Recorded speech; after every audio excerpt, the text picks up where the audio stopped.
Barasat medical কলেজে মৃতদেহ থেকে চোখ চুরির অভিযোগ, তদন্তের আশ্বাস মুখ্যমন্ত্রীর। বারাসাত মেডিকেল কলেজ হাসপাতালে একটি মৃতদেহ থেকে চোখ চুরির অভিযোগকে কেন্দ্র করে তীব্র উত্তেজনা ছড়ালো বারাসাত শহরে। ঘটনাটির সামনে আসতেই হাসপাতালের সামনে স্থানীয়রা বিক্ষোভ দেখাতে শুরু করেন। অভিযোগ, একটি মৃতদেহ মর্গে রাখার পর পরিবারের লোকজন দেখতে পান মৃতদেহের চোখ নেই। সন্দেহ তৈরি হতেই হাসপাতাল কর্তৃপক্ষের বিরুদ্ধে ওঠে চোখ চুরির অভিযোগ। সূত্রের খবর, মৃতের নাম প্রীতম ঘোষ, বয়স 34 বছর, বারাসাত কাজীপাড়া 1 নম্বর রেলগেট এলাকার বাসিন্দা। ঘটনার জেরে পরিস্থিতি উত্তপ্ত হয়ে উঠলে রাস্তায় বিক্ষোভ দেখাতে শুরু করে মৃত ব্যক্তির আত্মীয়রা। পরবর্তীতে সেই রাস্তা দিয়ে যাচ্ছিল মুখ্যমন্ত্রী মমতা বন্দ্যোপাধ্যায়ের কনভয়। সেই সময় মুখ্যমন্ত্রীর কনভয় বিক্ষুব্ধ জনতার মুখে পড়ে এবং মুখ্যমন্ত্রীকে সরাসরি ঘটনার কথা জানানো হয়। এদিন মুখ্যমন্ত্রী মমতা বন্দ্যোপাধ্যায় জানান, যদি সত্যিই এমন ঘটনা ঘটে থাকে তবে দোষীদের চিহ্নিত করে কঠোর ব্যবস্থা নেওয়া হবে এবং মৃত ব্যক্তির পরিবারকে চাকরিও দেবেন বলে জানান। মুখ্যমন্ত্রী প্রশাসনকে দ্রুত তদন্তের নির্দেশ দিয়েছেন বলে সূত্রের খবর। ঘটনার পর মেডিকেল কলেজ কর্তৃপক্ষ অভ্যন্তরীণ তদন্ত শুরু করেছে। জেলা প্রশাসনের পক্ষ থেকেও পুরো বিষয়টি খতিয়ে দেখা হচ্ছে। অভিযোগের সত্যতা প্রমাণিত হলে কারা এই চক্রের সঙ্গে যুক্ত তা বের করতে তদন্তে নেমেছে পুলিশ। ঘটনাটিকে কেন্দ্র করে এলাকায় চাঞ্চল্য ছড়িয়ে পড়ে। মৃতের পরিবারের শোকের সঙ্গে যোগ হয়েছে ক্ষোভ। স্থানীয়দের দাবি, এমন ভয়াবহ ঘটনা যেন আর কোনো পরিবারের ক্ষেত্রে না ঘটে, তার জন্য কঠোর ব্যবস্থা নেওয়া জরুরি। প্রায় 15 মিনিট ধরে বিক্ষোভ চলার পর মুখ্যমন্ত্রীর আশ্বাসে বিক্ষোভ উঠিয়ে নেয় মৃত ব্যক্তির পরিবারের সদস্যরা।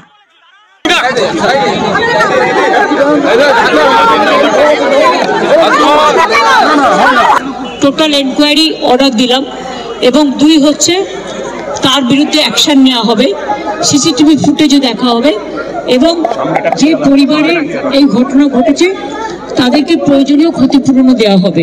যে মারা গেছে তাকে তো ফিরে পাওয়া যাবে না, কিন্তু যারা এই অপরাধটা করেছে তাদের বিরুদ্ধে যাতে বিচার পান আপনারা, তার জন্য এনকোয়ারি করে শাস্তি দেওয়া হবে। এবং অ্যাক্সিডেন্টটা যেটা রাস্তায় হয়েছে মর্মান্তিক, আমি আপনাদের পরিবারকে সমবেদনা জানাচ্ছি। কারণ মাত্র 35 বছর বয়স, এই এত কম বয়সে তার বাড়িতে কি কেউ আছে কাজ করে দিত? তার বউ কি কাজ করতে পারবে? মা তো আছে, মায়ের কত আছে বয়স?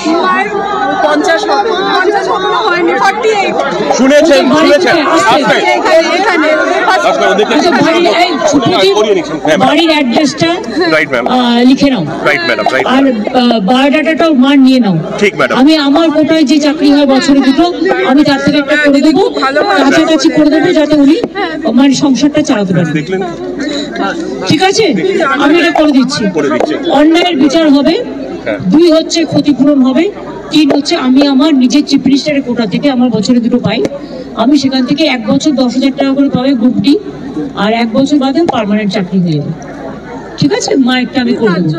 আপনি একটা কাজ করুন, ওনার মায়ের যে একটা বায়োডাটা লাগবে, বায়োডাটা মানে বুঝতে পারছেন তো, নাম, অ্যাড্রেস আর বয়স আর পড়াশোনা যদি করে, ঠিক আছে, না করলে কোনো অসুবিধা নেই, তাহলে লিখে দেবেন, লিখতে পারে পড়তে পারে, এইটুকু লিখেই হবে। এখানে আর কোনো কিছু নির্দিষ্ট কিছু নেই, শুধু এইটুকু লাগে কারণ গভর্নমেন্ট সার্ভিস বলে। আমি আপনাদের সুপ্রতিভ আমাকে যখনই দেবে বায়োডাটা আমি করে দেবো। আমি 2 দিন টাইম নিচ্ছি, ও কালকে আপনাদের বাড়ি থেকে কালেক্ট করবে, কালেক্ট করে আপনারা মৃতদেহ সৎকার করে নিন, কালকে কালেক্ট করবে, ডিএমও আছে এখানে।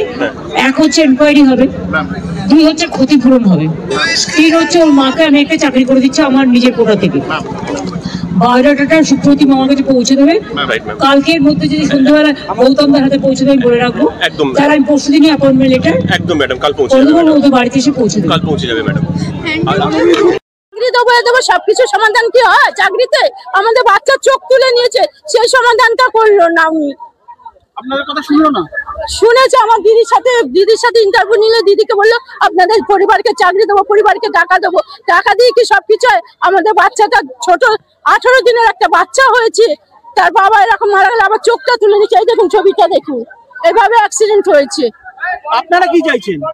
আমরা চাইছি যে আমাদের যেরকম চোখ ছিল সেরকম চোখটা করে দিন, আর আমাদের একটা কোনো ব্যবস্থা করে দেবো। ওরা অত্যন্ত গরিব, নির্দেশ দিল যে সঠিক তদন্ত করুক। হ্যাঁ, সঠিক তদন্ত করুক, যে যেন বিচার হয়, যেন এরকম কারোর যেন না হয়। তাহলে আপনারা চাকরিতে খুশি নন, বিচার চাইছেন? বিচারও চাইছি। আমাদের সংসারে কেউ ফ্যামিলিতেও চাকরি করতো না, এই একজনই ছেলে চাকরি করতো, আর কেউ নেই ওদের মাথার উপরে। কি নাম আপনার? আমার নাম দীপু হাজরা। আপনি কে হন? আমি মাসি হই। ওর মা না কে আছে না?